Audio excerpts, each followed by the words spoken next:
Have you guys seen my new documentary, my only documentary that I released last Friday called A Bigfoot Hunter Film - Trackways?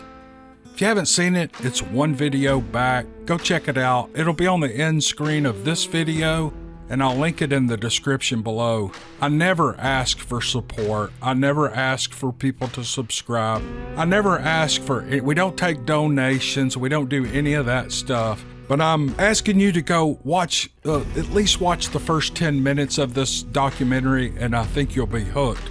It's a really good story about 4 guys who hunt Bigfoot, and it's real. It's all real. I hope you'll go check it out. I really appreciate it.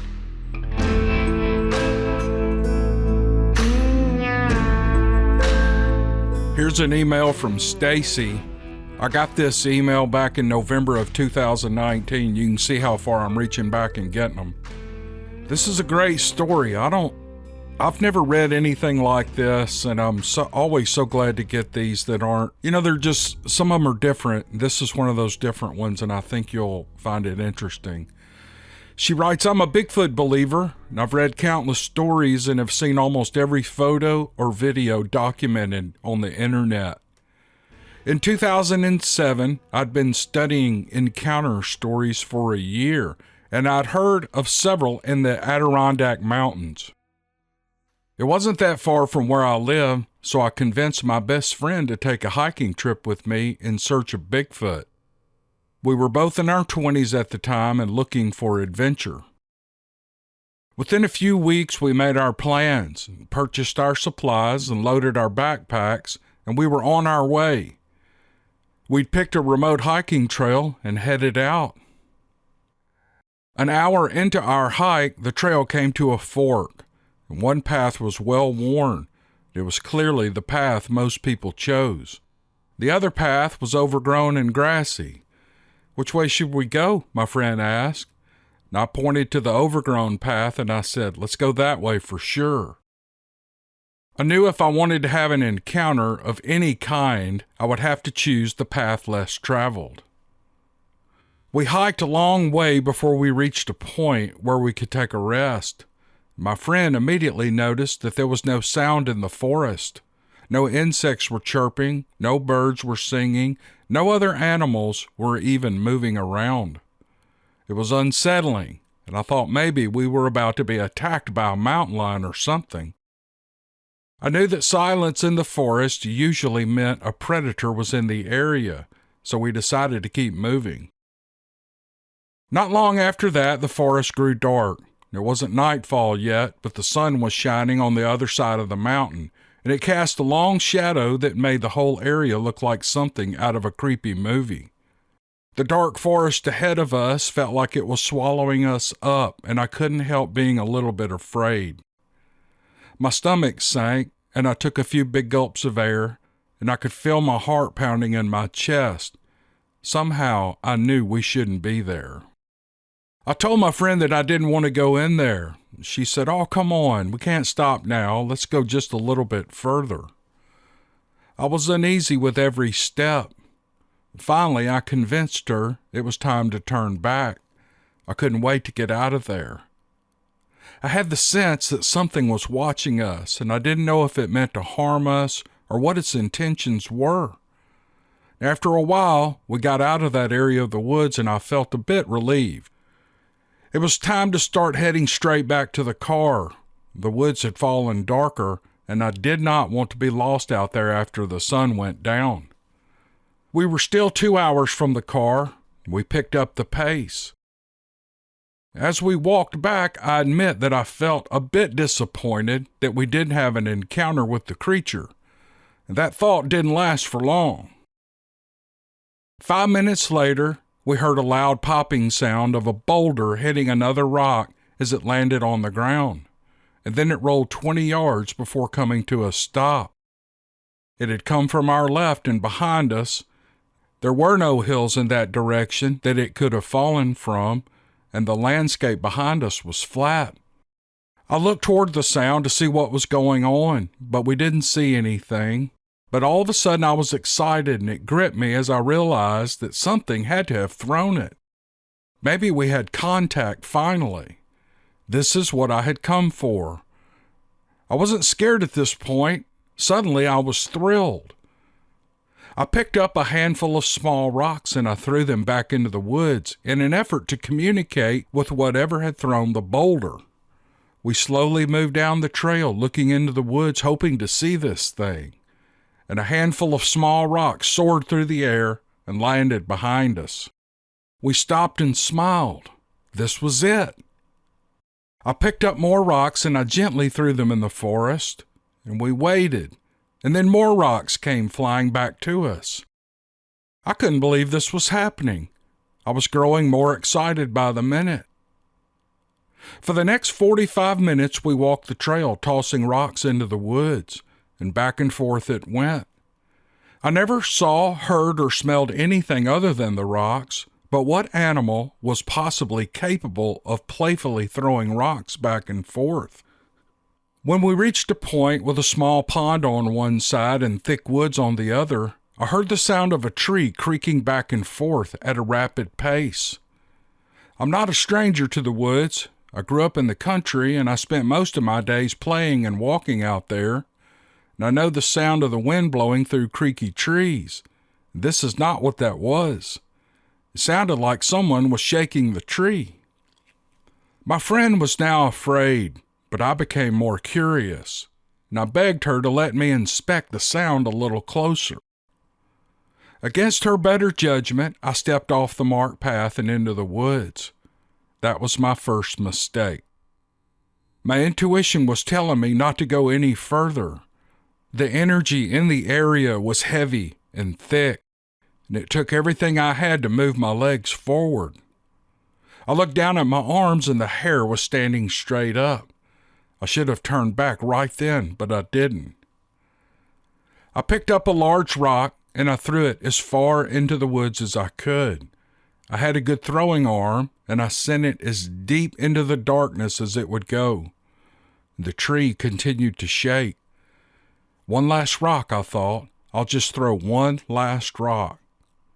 Well, that was my second mistake, and it almost cost me my life.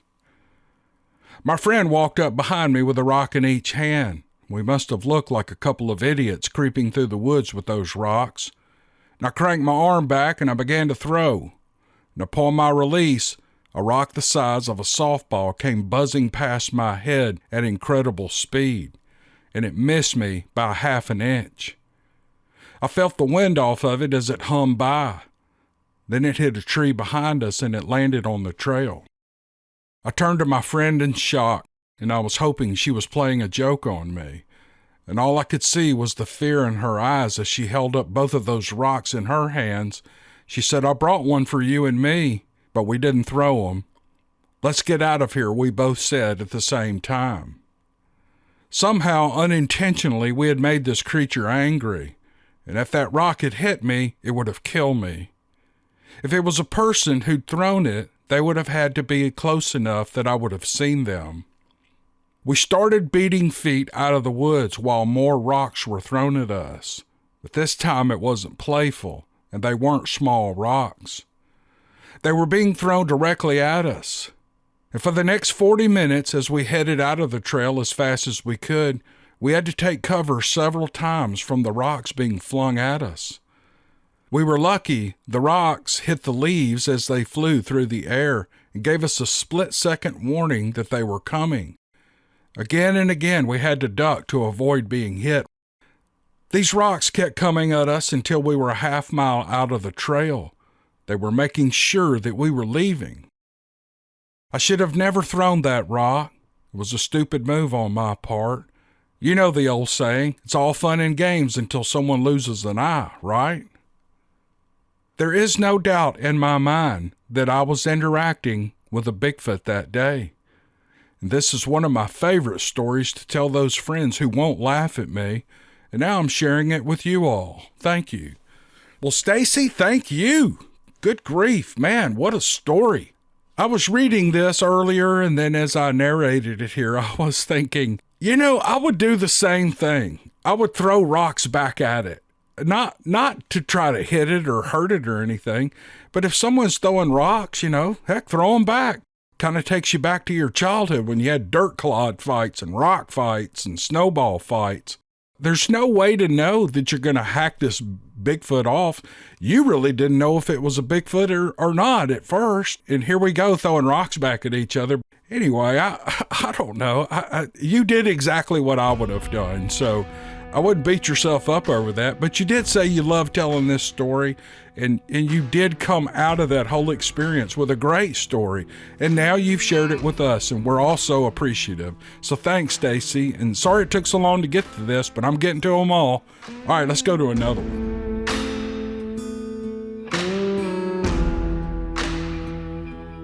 My name is Cameron Buckner, and this is the Dixiecryptid podcast, and all we do here is tell stories. We don't show evidence, we don't show pictures, we don't show videos of Bigfoot, none of that stuff. We don't do blurry pictures and blurry videos. This is a fun place to come and listen to good stories, really interesting stories written by real people just like you. And if you like a good story, you found your people, so come on in. Everybody comes here and has a good time. 99% of the audience are the nicest people on the internet. Jump in the comment section, interact with them. You won't believe what nice people they are. Thank you for joining me. We've got another story coming up in just a minute, but first this. Remember, Yeti Bars has their Valentine's sale going on. Everything on their website is 10 to 15% off. And then if you use the code DC10 at checkout, you get another 10% off. It's an unbelievable sale. They have great products, just a huge variety of soaps and lotions and different swag, as they call it, hats, T-shirts. Go check them out at yetibars.net and Yeti Bars on Facebook. I promise you, you will not be sorry that you bought this product. You'll enjoy it. Go check them out, yetibars.net.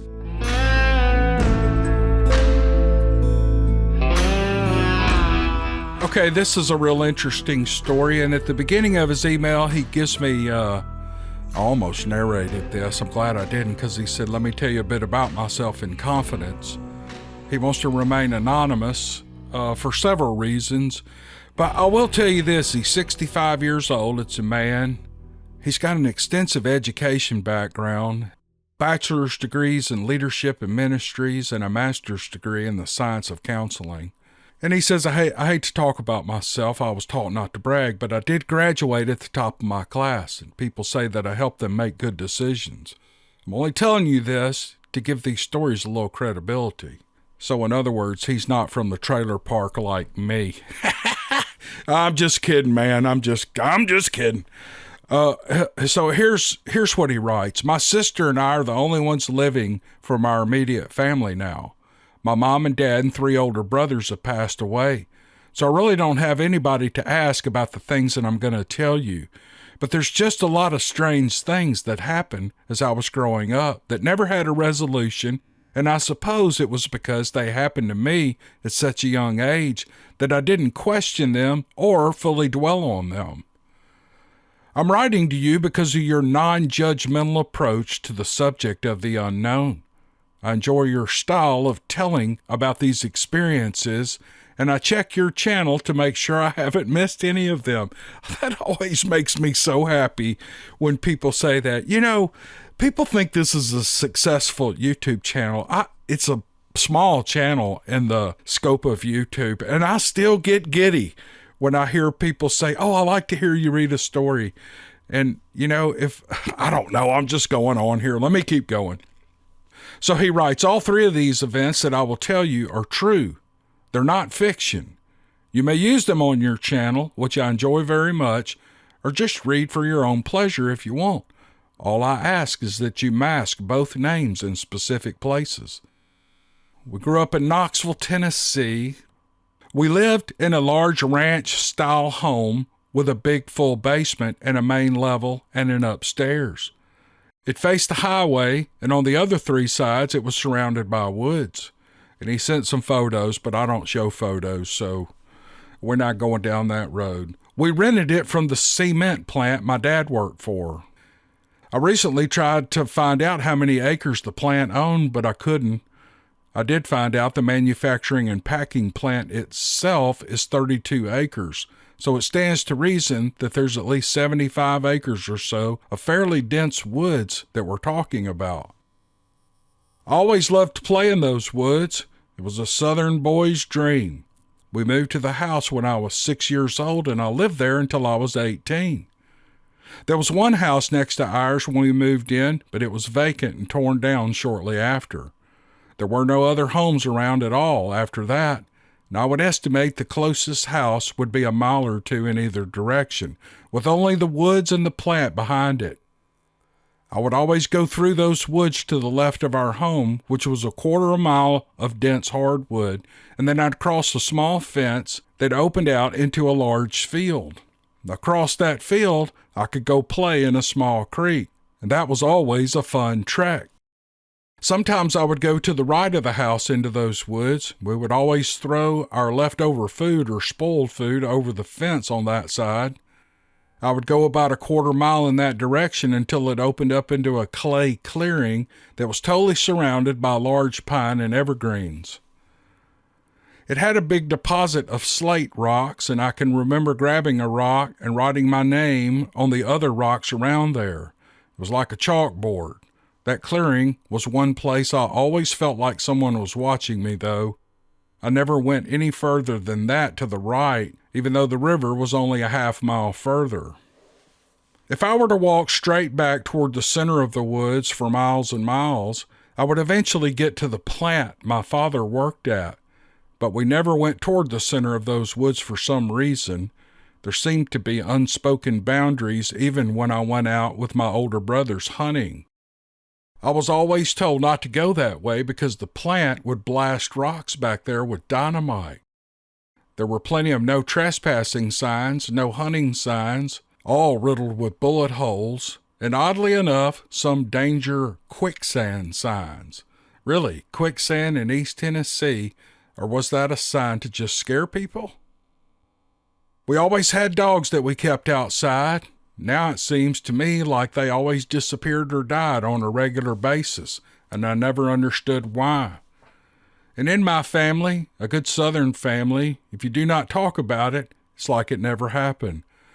Oh man, isn't that a weird thing about us Southern people? We just don't. I do. I like to talk about things. Sometimes I need to talk things out.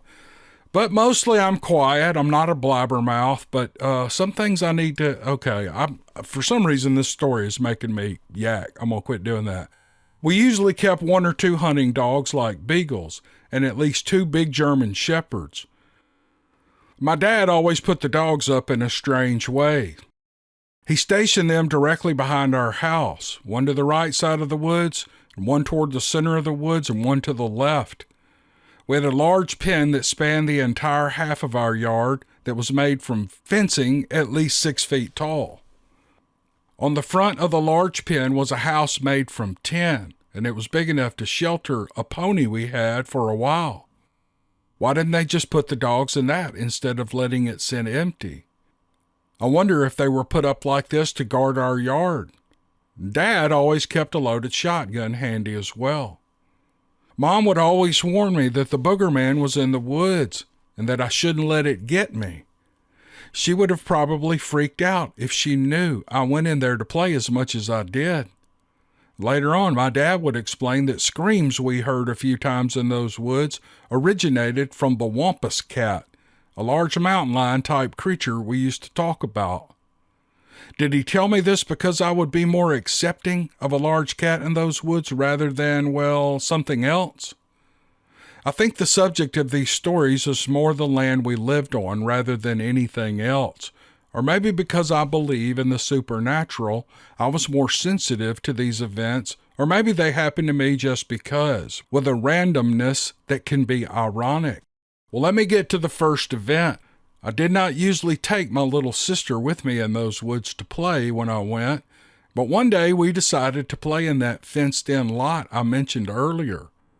We played in the tin house next to the only entrance and exit until close to dusk, and we decided to venture out to the other end, which was grown up now into tall grass. As we got closer to the end of the pen, both of us stopped for some reason. And as we looked down near our feet on the ground lay a jawbone from I don't know what, maybe some animal, including gums and teeth. It was fresh because I distinctly remembered that the gums were not dried out, but had a shine to them like they were still moist, and the teeth were all intact, like the entire jaw was carefully extracted. It could have been a canine. I really don't know. It frightened both of us, so I didn't pick it up to examine it. I looked to my left, and on the side of the pen where those center woods were, and the 6-foot fence had been pushed down and was 2 feet from the ground in one section. It had not fallen down. It was purposely mashed down for something to gain access into the pen undetected. And then we heard a long guttural growl coming from something crouched down in the tall grass and weeds about 15 feet in front of us. We both knew we had to get out of there, and we backed out and we ran to the house. We told our parents, and they thought we were just playing. Well, I went back the next day, and the jaw was gone. Finally, my parents told us both to stay out of that house. There were fleas from the dogs in there, and we would get them, even though we never kept dogs in that tin house. But what do I think happened?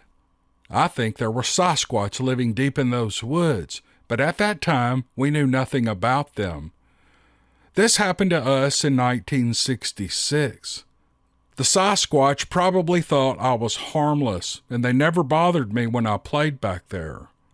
I think one pushed down that fence in the back of the pen where it couldn't be seen and had easy access from the center woods, and I believe that it had killed something, maybe a dog or a coyote, and brought it in there to eat, and us goofy kids walked up on it, and it felt threatened, so it growled. After that, I heard more stories of the wild man in our area, and we became careful, especially at night.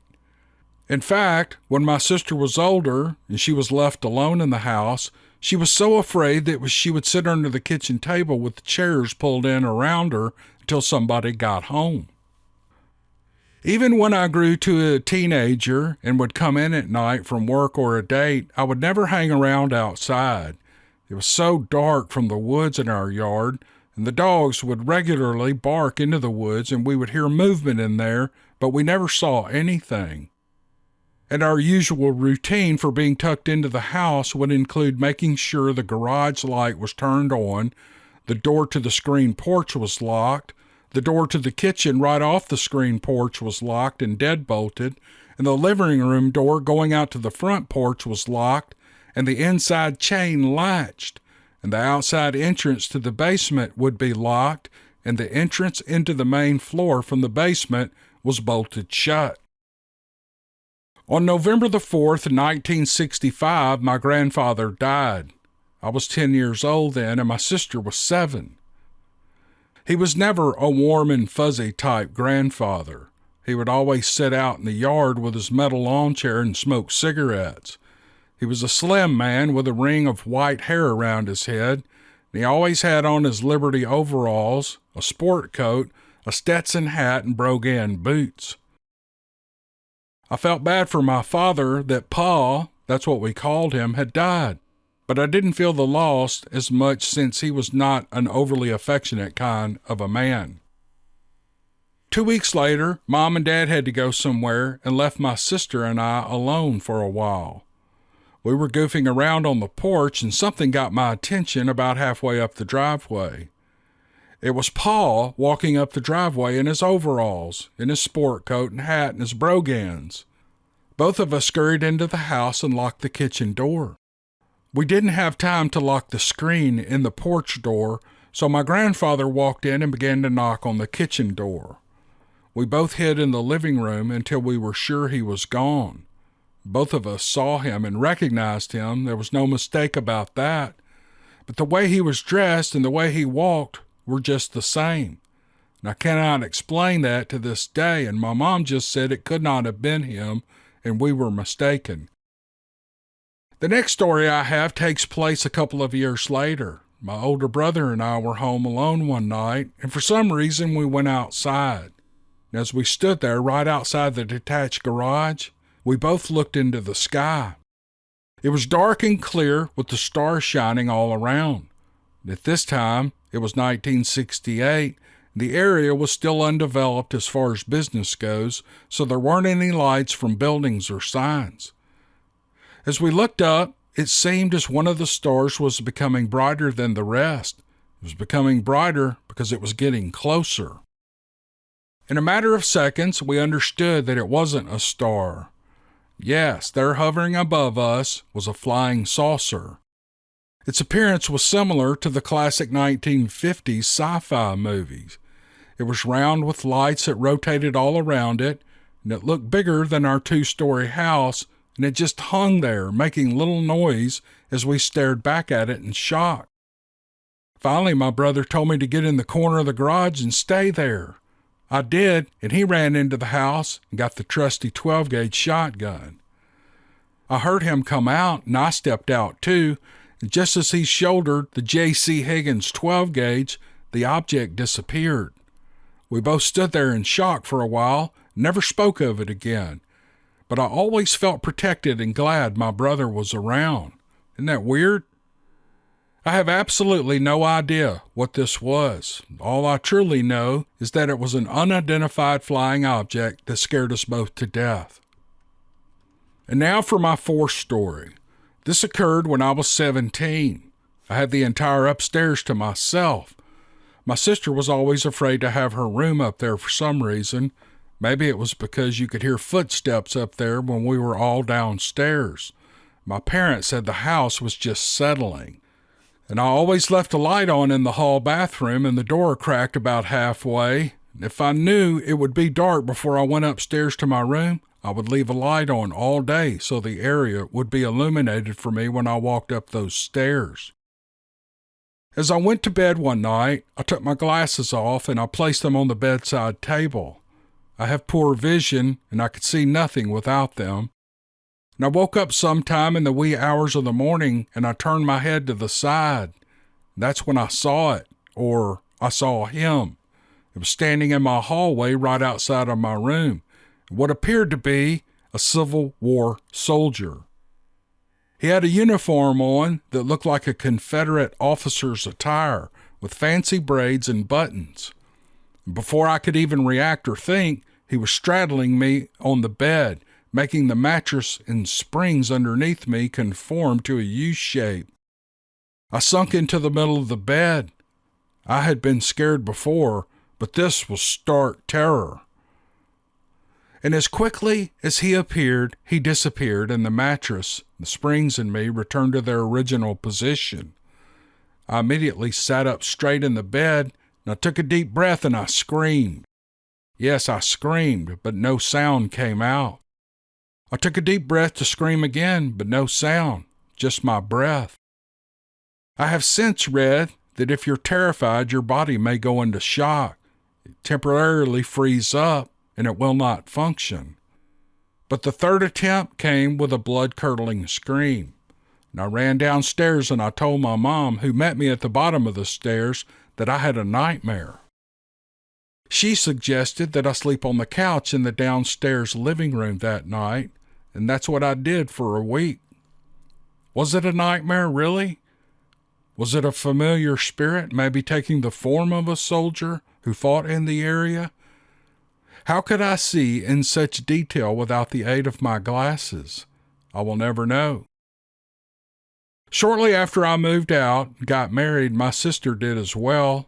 Mom and Dad moved to a house they built on a lake. The old house was torn down by the plant.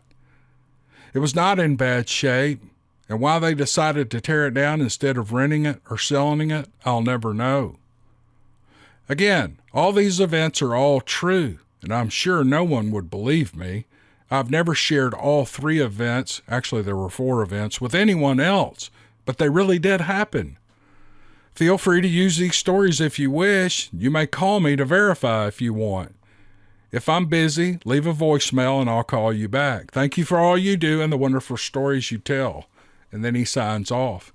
And I'm going to be straight up with y'all. I read this story cold because I thought it was a Bigfoot story, but then it got into UFOs and it got into ghosts. They saw their grandpa walk up to the house. You know, I love these stories just as much as Bigfoot stories. They're all great.